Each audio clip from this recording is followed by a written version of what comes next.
Boleh begitu, bos. Ya? Ini juga imam kadangkala harus perhatikan. Ada juga kadangkala imam membalik-balik sunnah Rasul. Nabi jelaskan, kalau kau jadi imam, ringkaskan bacaan solatmu. Ini baru jadi imam, mau takbir aja sudah lama. Agak itu muakkak manibawan selesai.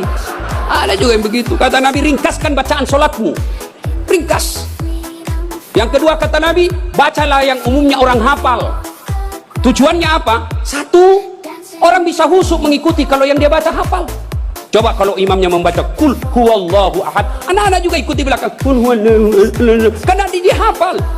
Begitu imam membaca surah Al-Baqarah ayat 10 sampai 115, la haula wala quwwata illa billah, dia khusyuk dengan bacaannya, kita khusyuk dengan hayalan.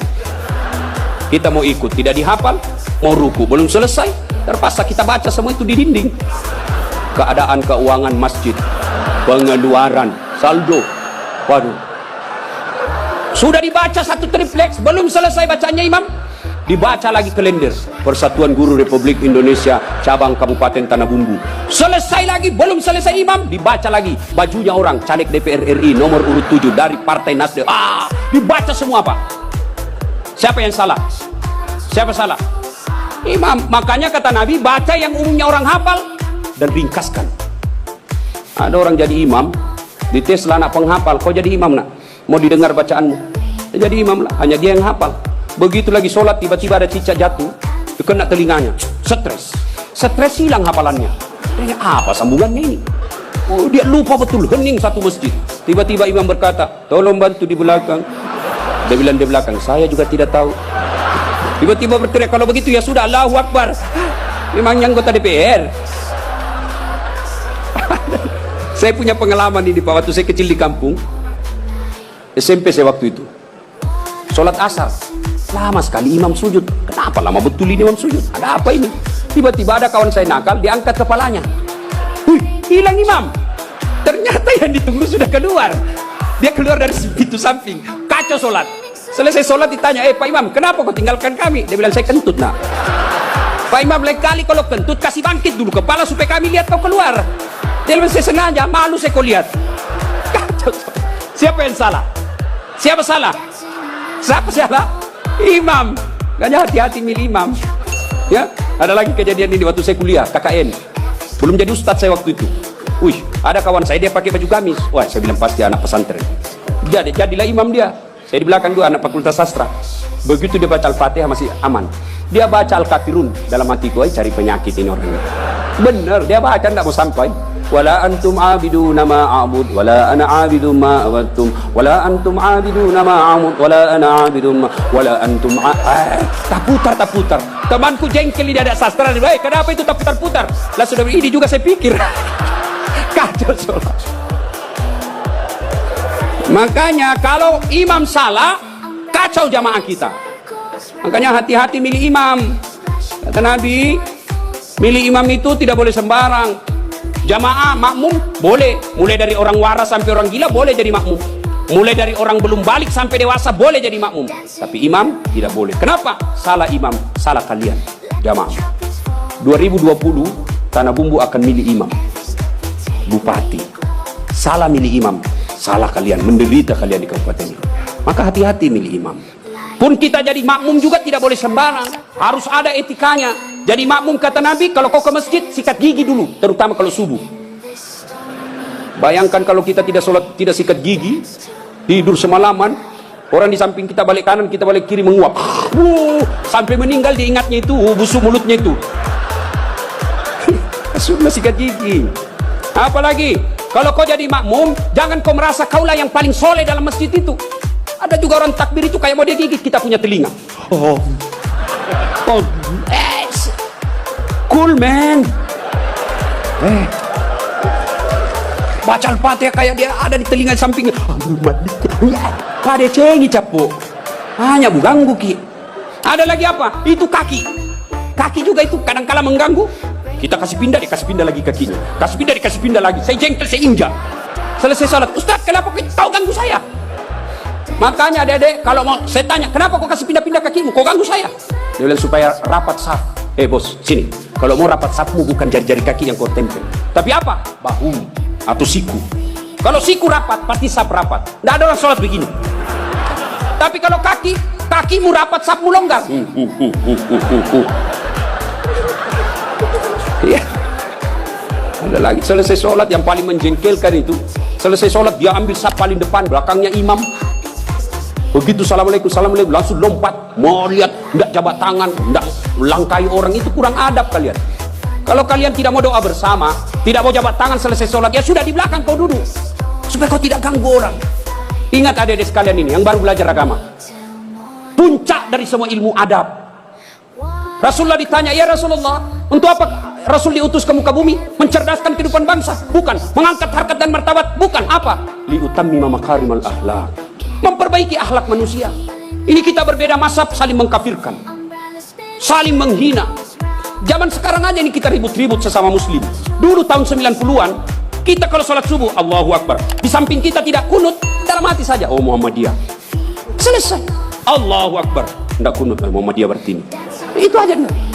Sekarang saya pun dimaki-maki di Facebook. Apa kau Ustaz, bicara-bicara sunnah, baru kau tidak pelihara sunnah. Kenapa kau tuduh saya tidak pelihara sunnah? Buktinya kau tidak pelihara jenggot. Ya mau diapa kalau tidak mau tumbuh? Saya sudah kasih minyak, tidak tumbuh-tumbuh. Malah marah istri saya, ini Ustaz kasih kotor-kotor bantal, kasih minyak nih Bu. Ya. Nah saudara-saudara sekalian, Nina golongan, maka sebelum wafat minta maaf lah orang-orang yang pernah kita sakiti. Kalau ada berkaitan dengan barang, kembalikan. Ibu-ibu yang pernah ngambil sendoknya orang ketika pengantin, kasih kembali. Ada juga itu ibu-ibu Columbus. Tahu Columbus? Kelompok ibu-ibu pembungkus. Kalau ada pengantin dia bungkus semua kuat. Yang ketiga, penyesalan kata Nabi, yaitu mereka yang tidak menjawab azan salat ketika azan berkumandang. Puasa, haji, zakat, sedekah, semuanya akan sia-sia ketika tidak mendirikan sholat. Adik-adik, kalian tidak usah malu kalau kalian tidak jadi pegawai negeri. Ibu-ibu, kalian tidak usah cemas dan merasa malu kalau sampai sekarang ini masih ngontrak-ngontrak rumah. Tapi malu dan cemaslah ketika sudah dewasa seperti ini, belum mendirikan sholat dengan sebaik-baiknya. Kalau sholat kita insya Allah baik, maka hidup kita akan diperbaiki oleh Allah Subhanahu wa Ta'ala. Kalau sholat kita bagus, Allah yang akan menyelesaikan semuanya. Di dunia ini tidak ada orang tidak punya masalah. Semua kita punya masalah, pasti. Jangankan kita, Nabi ada masalahnya. Beliau masih dalam kandungan sudah wafat, bapak beliau. Baru 4 hari setelah lahir diambil sama ibu susunya. 4 tahun usia beliau baru diambil kembali Siti Aminah. 6 tahun meninggal lagi ibu beliau, yatim piatu. 8 tahun meninggal lagi kakek beliau, diambil oleh pamannya. 12 tahun sudah ikut perang. Makin kesana makin banyak tantangan. Diusir dari kampung halamannya. Dan siapa yang mengusirnya? Bukan orang lain. Siapa? Pamannya sendiri. Maka Nabi saja punya masalah, apalagi kita. Adik-adik, ini ibu-ibu kalau ada masalah, maka perbaiki sholat. Insya Allah, Allah yang akan selesaikan masalah-masalah kita. Tidak ada orang tidak ada masalahnya. Maka kalau mau selesai masalah, man yattaqillaha yaj'allahu makhraja. Allah yang akan menyelesaikan masalah-masalah kita. Bukan berarti tidak ada masalah. Ada masalah, tapi Allah yang selesaikan. Nah, ada masalah, perbaiki saja sholat. Ada yang bilang itu sholat Ustaz, masalahnya lebih banyak lagi sekarang. Nah, bisa jadi dia sholat tapi tidak ikhlas. Hayya 'alas sholat, asar lagi. Padahal barusan kita sholat duhur, aku tidak ikhlas. Saya sholat Ustaz, betul kok sholat, tidak ikhlas. Mana buktinya? Pakaian seada-adanya. Malah di ibu-ibu yang tanya, Ustaz, bolehkah orang sholat itu tidak pakai BH? Kenapa bisa Ibu? Panas sih Ustaz, tidak ada AC, tidak ada kipas angin. Kita baru pulang pasar. Boleh, tapi apa itu beradab? Ibu-ibu pergi ketemu gubernur tapi tidak pakai BH, boleh kan? Tidak Pak Gubernur. Mohon maaf ini Pak Gubernur. Coba. Ya. Saya sholat Ustaz, betul kok sholat tapi main-main. Allah. Tuakanlah berdoa ya Kristus. Ini serang. Siapa ngajar sholat begitu bos? Ada juga orang sholat kayak ditiup angin. Ada lebih parah Allah. Siapa ajar kau sholat pakai keju-keju? Jadi jangan heran ketika sudah 20 tahun sholat kok masalah kita tidak bisa lepas. Salah satu sebabnya kita sholat seada-adanya. Bapak saudara-saudara sekalian, tepat tanggal 12 Rabiul Awal tahun ke-11 Hijriah, Rasulullah sallallahu alaihi wasallam demam. Lalu Allah perintahkan kepada malaikat Jibril. Jibril, kau turun, panggil 3 malaikat, 2 malaikat, Israil, Israfil, Mikail. Kau turun 4 malaikat. sampaikan kepada Muhammad, Allah perintahkan saya menjemputmu dengan catatan tanya dulu. Kalau dia sudah mau, cabut nyawanya. Kalau belum, tunda sampai mau. Turun malaikat. Langit pertama, langit ke-7 masih berempat. Jibril, Mikail, Israfil.